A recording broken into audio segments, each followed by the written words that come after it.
ಎಲ್ಲರಿಗೂ ನಮಸ್ಕಾರ ಸ್ನೇಹಿತರೆ. ಮುಖ್ಯಮಂತ್ರಿ ಸಿದ್ದರಾಮಯ್ಯ ಅವರು ಈ ಖಾತಾ ಕುರಿತು ಜಿಲ್ಲಾಧಿಕಾರಿಗಳ ಜೊತೆಗೆ ಸಭೆ ನಡೆಸಿದ್ದು, ರಾಜ್ಯ ಸರ್ಕಾರದಿಂದ ಈ ಖಾತಾ ವಿತರಣೆ ಸಂಬಂಧ ಮಹತ್ವದ ನಿರ್ಧಾರವನ್ನು ಕೈಗೊಳ್ಳಲಾಗಿದೆ. 3 ತಿಂಗಳಲ್ಲಿ ನಗರ ಸ್ಥಳೀಯ ಸಂಸ್ಥೆಗಳ ವ್ಯಾಪ್ತಿಯಲ್ಲಿ ಈ ಖಾತಾ ಪಡೆಯಲು ಬಾಕಿ ಇರುವ ಎಲ್ಲ ಆಸ್ತಿಗಳಿಗೆ 3 ತಿಂಗಳ ಗಡುವು ನೀಡಲಾಗಿದೆ. ಇದಕ್ಕಾಗಿ ಎಸ್ಒಪಿ ಜಾರಿಗೊಳಿಸಿದೆ. ಈ ಮೂಲಕ ರಾಜ್ಯದ ಆಸ್ತಿ ಮಾಲೀಕರಿಗೆ ಸರ್ಕಾರ ಗುಡ್ ನ್ಯೂಸ್ ನೀಡಿದೆ. ಈ ಸಂಬಂಧ ಪೌರಾಡಳಿತ ನಿರ್ದೇಶನಾಲಯದ ನಿರ್ದೇಶಕರು ಈ ಆಸ್ತಿ ತಂತ್ರಾಂಶದ ಮೂಲಕ ಈ ಖಾತಾ ನೀಡುವ ಪ್ರಾಮಾಣಿಕ ಕಾರ್ಯವಿಧಾನವನ್ನು ಜಾರಿಗೊಳಿಸಿದ್ದಾರೆ.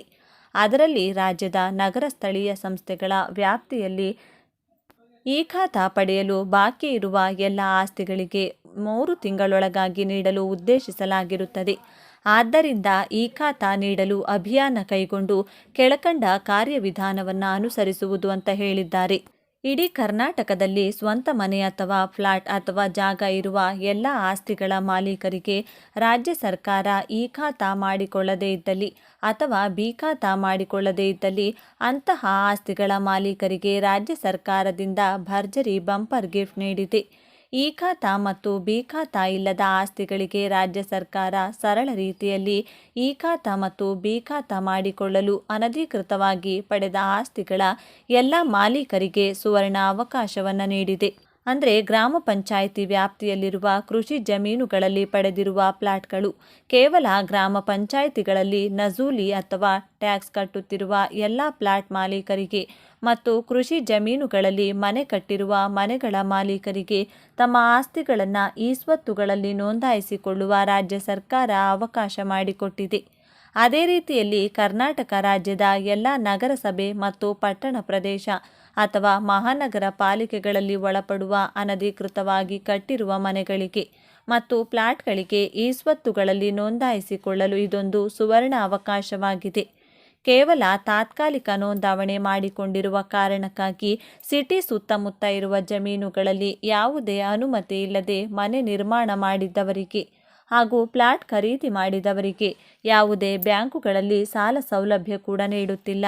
ಇಂತಹ ಆಸ್ತಿಗಳನ್ನು ಹೊಂದಿರುವ ಆಸ್ತಿಗಳ ಮಾಲೀಕರು ಈ ಸ್ವತ್ತು ತಂತ್ರಾಂಶದಲ್ಲಿ ನೋಂದಾಯಿಸಿಕೊಳ್ಳುವ ಮೂಲಕ ಈ ಖಾತಾ ಮತ್ತು ಬಿ ಖಾತಾ ಮಾಡಿಸಿಕೊಳ್ಳುವ ಮೂಲಕ ಎಲ್ಲ ಬ್ಯಾಂಕ್ಗಳಲ್ಲಿ ಸಾಲ ಸೌಲಭ್ಯವನ್ನು ಮನೆ ನಿರ್ಮಾಣಕ್ಕಾಗಿ ಪಡೆದುಕೊಳ್ಳಬಹುದು. ಹಾಗೂ ಮನೆ ಈಗಾಗಲೇ ನಿರ್ಮಾಣ ಮಾಡಿಕೊಂಡಿದ್ರೆ ಮನೆಯ ಮೇಲೆ ಬ್ಯಾಂಕುಗಳಲ್ಲಿ ಸಾಲವನ್ನು ಕೂಡ ಪಡೆಯಬಹುದು ಮತ್ತು ಖಾಲಿ ಜಾಗ ಅಥವಾ ಫ್ಲಾಟ್ ಇದ್ದರೆ ಅದರ ಮೇಲೂ ಸಹ ಸಾಲ ಸೌಲಭ್ಯವನ್ನು ಪಡೆಯಬಹುದಾಗಿದೆ.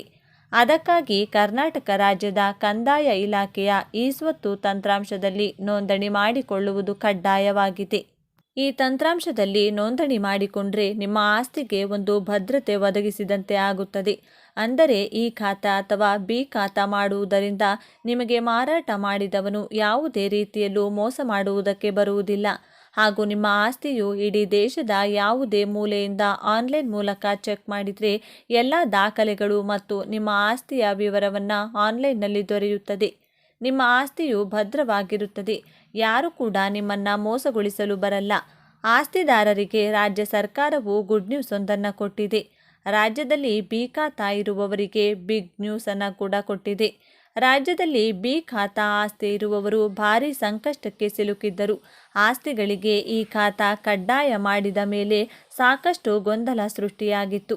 ಅಲ್ಲದೆ ಎಲ್ಲ ಆಸ್ತಿದಾರರು ಕಡ್ಡಾಯವಾಗಿ ಖಾತಾ ಮಾಡಿಸಿಕೊಳ್ಳಬೇಕೆಂದು ರಾಜ್ಯ ಸರ್ಕಾರವು ನಿರ್ದೇಶನ ನೀಡಿತ್ತು. ಇದೀಗ ಮುಖ್ಯಮಂತ್ರಿ ಸಿದ್ದರಾಮಯ್ಯ ಅವರ ಅಧ್ಯಕ್ಷತೆಯಲ್ಲಿ ಸಭೆ ನಡೆದಿದ್ದು, ರಾಜ್ಯದ ಆಸ್ತಿದಾರರು ಹಾಗೂ ಬಿ ಖಾತಾ ಇರುವವರಿಗೆ ಬಿಗ್ ಗುಡ್ ನ್ಯೂಸ್ ಅನ್ನು ಕೊಡಲಾಗಿದೆ. ಎಲ್ಲ ಆಸ್ತಿಗಳು ಸಹ ರಾಜ್ಯದಲ್ಲಿ ಕಡ್ಡಾಯ ಈ ಖಾತಾವನ್ನು ಹೊಂದಿರಬೇಕೆಂದು ಹೇಳಿದ ಮೇಲೆ ರಾಜ್ಯದ ಈ ಖಾತಾ ಮಾಡಿಸಿಕೊಳ್ಳಲು ಸಾಕಷ್ಟು ಸಮಸ್ಯೆಯಾಗಿದೆ. ಅದರಲ್ಲೂ ಮುಖ್ಯವಾಗಿ ಬಿ ಖಾತಾ ಇರುವವರಿಗೆ ಸಮಸ್ಯೆಯಾಗಿದೆ. ಇದರಿಂದಾಗಿ ರಾಜ್ಯದ ಖಜಾನೆಯ ಮೇಲೂ ಪರಿಣಾಮವನ್ನು ಬೀರಿದೆ. ಇದೀಗ ರಾಜ್ಯದಲ್ಲಿ ಬಿ ಖಾತಾಗೆ ಸಂಬಂಧಿಸಿದ ಗೊಂದಲಗಳನ್ನು ಪರಿಹರಿಸುವಂತೆ ಹಾಗೂ ಕೆಲವು ಬದಲಾವಣೆಗಳನ್ನು ಮಾಡುವಂತೆ ಮುಖ್ಯಮಂತ್ರಿ ಸಿದ್ದರಾಮಯ್ಯ ಅವರು ಅಧಿಕಾರಿಗಳಿಗೆ ನಿರ್ದೇಶನ ನೀಡಿದ್ದಾರೆ. 3 ತಿಂಗಳ ಒಳಗಾಗಿ ಬಿ ಖಾತಾ ಇನ್ನು ರಾಜ್ಯದಲ್ಲಿ ಎಲ್ಲ ಅನಧಿಕೃತ ಬಡಾವಣೆಗಳ ನಿವೇಶನದಾರರಿಗೂ ಗುಡ್ ನ್ಯೂಸ್ ಅನ್ನು ಕೊಡಲಾಗಿದ್ದು, ರಾಜ್ಯದಲ್ಲಿ ಬಿಬಿಎಂಪಿ ಸೇರಿದಂತೆ ಎಲ್ಲ ನಗರ ಸ್ಥಳೀಯ ಸಂಸ್ಥೆಗಳ ಅನಧಿಕೃತ ಬಡಾವಣೆಗಳ ನಿವೇಶನದಾರರಿಗೆ 3 ತಿಂಗಳ ಒಳಗಾಗಿ ಬಿ ಖಾತೆ ನೀಡುವಂತೆ ಮುಖ್ಯಮಂತ್ರಿ ಸಿದ್ದರಾಮಯ್ಯ ಅವರು ನಗರಾಭಿವೃದ್ಧಿ, ಗ್ರಾಮೀಣಾಭಿವೃದ್ಧಿ ಹಾಗೂ ಪೌರಾಡಳಿತ ಇಲಾಖೆಯ ಅಧಿಕಾರಿಗಳಿಗೆ ಖಡಕ್ ಸೂಚನೆ ಕೊಟ್ಟಿದ್ದಾರೆ. ಯಾವುದೇ ನಗರ ಸ್ಥಳೀಯ ಸಂಸ್ಥೆಗಳಲ್ಲಿರುವ ಅಧಿಕೃತ ಬಡಾವಣೆಗಳಲ್ಲಿ ನಿವೇಶನದಾರರಿಗೆ ಎ ಖಾತೆ ಕೊಡುವುದಕ್ಕೆ ಬರುವುದಿಲ್ಲ. ಈ ಸಂಬಂಧ ಈಗಾಗಲೇ ಸುಪ್ರೀಂ ಕೋರ್ಟ್ ಆದೇಶ ಇದೆ. ಹೀಗಾಗಿ ಇಂತಹ ನಿರ್ದಿಷ್ಟ ನಿವೇಶನಗಳಿಗೆ ಬಿ ಖಾತೆ ನೀಡುವಂತೆ ಮುಖ್ಯಮಂತ್ರಿ ಸಿದ್ದರಾಮಯ್ಯ ಅವರು ಸೂಚನೆ ಕೊಟ್ಟಿದ್ದಾರೆ. ಇನ್ನು 3 ತಿಂಗಳ ಒಳಗಾಗಿ ಎಲ್ಲರಿಗೂ ಬಿ ಖಾತಾ ನೀಡುವಂತೆ ಅಧಿಕಾರಿಗಳಿಗೆ ಸೂಚನೆ ನೀಡಲಾಗಿದೆ. ಜನರನ್ನು ಕಚೇರಿಗೆ ಸುತ್ತಿಸದೆ ಬಿ ಖಾತಾ ಕೊಡಬೇಕು ಅಂತ ಹೇಳಲಾಗಿದೆ. 1 ಬಾರಿ ಪರಿಹಾರ. ಇನ್ನು ರಾಜ್ಯದಲ್ಲಿ ಬಿ ಖಾತಾ 1 ಬಾರಿ ಪರಿಹಾರವಾಗಲಿದೆ. ಯಾವ ಆಸ್ತಿದಾರರ ಬಳಿ ಖರೀದಿ ಪತ್ರ ಪಡೆದು ನೋಂದಣಿ ಇಲಾಖೆಯಲ್ಲಿ ನೋಂದಣಿ ಮಾಡಿಸಿದರೆ ಮಾತ್ರ ಅವರಿಗೆ ಬಿ ಖಾತಾ ಸಿಗಲಿದೆ. ಇನ್ನು ಬಿ ಖಾತಾ ಪಡೆದುಕೊಳ್ಳುವುದಕ್ಕೆ ಒಮ್ಮೆ ಮಾತ್ರ ಅವಕಾಶ ಇರಲಿದೆ. ಇದು 1 ಬಾರಿ ಮಾತ್ರ ಪರಿಹಾರವಾಗಿದೆ. ಮುಂದಿನ ದಿನಗಳಲ್ಲಿ ನಡೆಯುವ ಮಾರಾಟಗಳಿಗೆ ಅನ್ವಯಿಸುವುದಿಲ್ಲ ಎಂದು ಹೇಳಲಾಗಿದೆ. ಒಟ್ಟಾರೆ ಈ ಮೂಲಕ ಆಸ್ತಿದಾರರಿಗೆ ರಾಜ್ಯ ಸರ್ಕಾರವು ದೊಡ್ಡ ಗುಡ್ ನ್ಯೂಸ್ ಅನ್ನು ಕೊಟ್ಟಿದೆ. ಆಂದೋಲನ ಮಾದರಿಯಲ್ಲಿ ಬಿ ಖಾತೆ ನೀಡಬೇಕೆಂದು ಹೇಳಲಾಗಿದೆ. ಆದರೆ ಮುಖ್ಯವಾಗಿ 1 ಬಾರಿ ಮಾತ್ರ ಇರಲಿದೆ ಎಂದು ಹೇಳಲಾಗಿದೆ. ಸಾವಿರಾರು ಆಸ್ತಿಗಳಿಗೆ ಅನುಕೂಲ. ಇನ್ನು ರಾಜ್ಯದಲ್ಲಿ 1 ಬಾರಿ ಬಿ ಖಾತಾ ನೀಡುವುದಕ್ಕೆ ರಾಜ್ಯ ಸರ್ಕಾರವು ಅನುಮೋದನೆ ನೀಡಿರುವುದರಿಂದ ಸಾವಿರಾರು ಬಿ ಖಾತಾ ಆಸ್ತಿದಾರರಿಗೆ ಹಾಗೂ ಅನಧಿಕೃತ ಬಡಾವಣೆಗಳನ್ನು ಹೊಂದಿರುವವರಿಗೆ ಅನುಕೂಲವಾಗಲಿದೆ ಎಂದು ಹೇಳಲಾಗುತ್ತಿದೆ. ರಾಜ್ಯದಲ್ಲಿ ಸಾವಿರಾರು ಬಿ ಖಾತಾ ಆಸ್ತಿಗಳಿವೆ. ಈ ಖಾತಾ ಪ್ರಾರಂಭವಾದ ಮೇಲೆ ಬಿ ಖಾತಾ ನೀಡುವುದನ್ನು ತಾತ್ಕಾಲಿಕವಾಗಿ ತಡೆಹಿಡಿಯಲಾಗಿತ್ತು. ಎಲ್ಲ ರೈತರಿಗೆ ಸಂತಸದ ಸುದ್ದಿ. ಈ ದಿನದಂದು ನಿಮ್ಮ ಖಾತೆ ಸೇರಲಿದೆ ಪಿಎಂ ಕಿಸಾನ್ 19ನೇ ಕಂತಿನ ಹಣ. ಮೊದಲು ಯಾವ ಭಾಗದ ರೈತರಿಗೆ ಸಿಗಲಿದೆ ಮತ್ತು ಪ್ರಧಾನಮಂತ್ರಿ ನರೇಂದ್ರ ಮೋದಿಯವರು ಎಲ್ಲಿ ಈ ಪಿಎಂ ಕಿಸಾನ್ ಹಣ ಬಿಡುಗಡೆ ಮಾಡಲಿದ್ದಾರೆ ಅನ್ನೋ ಸಂಪೂರ್ಣ ಮಾಹಿತಿಯನ್ನು ಪಡೆಯಲು ವಿಡಿಯೋವನ್ನು ಕೊನೆವರೆಗೂ ನೋಡಿ.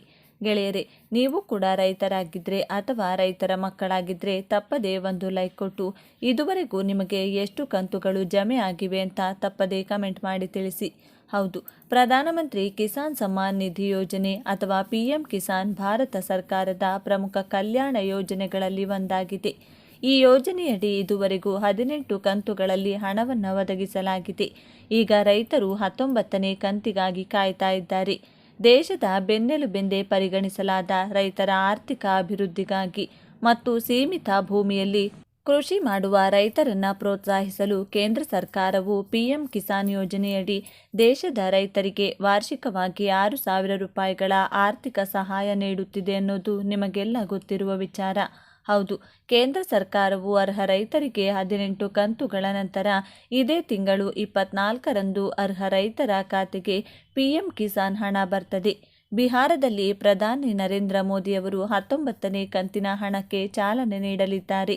ಹೌದು, ಪ್ರಧಾನಮಂತ್ರಿ ನರೇಂದ್ರ ಮೋದಿಯವರು ಫೆಬ್ರವರಿ 24, 2025ರಂದು ಬಿಹಾರದ ಬಾಗಲ್ಪುರಕ್ಕೆ ಭೇಟಿ ನೀಡಿ ಬಾಗಲ್ಪುರದ ಕಾರ್ಯಕ್ರಮದಲ್ಲಿ ಎಲ್ಲ ರೈತರಿಗೆ ಮಧ್ಯಾಹ್ನ 12:30 ಪಿಎಂ ಕಿಸಾನ್ ಹಣವನ್ನು ಬಿಡುಗಡೆ ಮಾಡಲಿದ್ದಾರೆ. ಮೊದಲು ಬಿಹಾರದ ಎಲ್ಲ ರೈತರಿಗೆ ಈ ಪಿಎಂ ಕಿಸಾನ್ ಹಣ ಬಿಡುಗಡೆಯಾಗಲಿದ್ದು, ನಂತರ ಎಲ್ಲ ರಾಜ್ಯಗಳ ರೈತರಿಗೆ ಬಿಡುಗಡೆಯಾಗಲಿದೆ. ಈ ಕುರಿತು ಕೇಂದ್ರ ಕೃಷಿ ಸಚಿವ ಶಿವರಾಜ್ ಸಿಂಗ್ ಚೌಹಾಣ್ ಇತ್ತೀಚೆಗೆ ರಾಜ್ಯದಲ್ಲಿ ನಡೆದ ಕಾರ್ಯಕ್ರಮವೊಂದರಲ್ಲಿ ಪಿಎಂ ಕಿಸಾನ್ ಯೋಜನೆಯ 19ನೇ ಕಂತಿನ ಬಿಡುಗಡೆ ಮಾಡೇ ಮಾಡುವುದಾಗಿ ದೃಢಪಡಿಸಿದ್ದಾರೆ. ಹಾಗಾಗಿ ಈ ಮಾಹಿತಿಯನ್ನು ನಿಮ್ಮೆಲ್ಲ ಸ್ನೇಹಿತರಿಗೂ ವಾಟ್ಸ್ಆ್ಯಪ್ ಮತ್ತು ಫೇಸ್ಬುಕ್ ಮೂಲಕ ಶೇರ್ ಮಾಡಿ ತಿಳಿಸಿ. ಧನ್ಯವಾದಗಳು.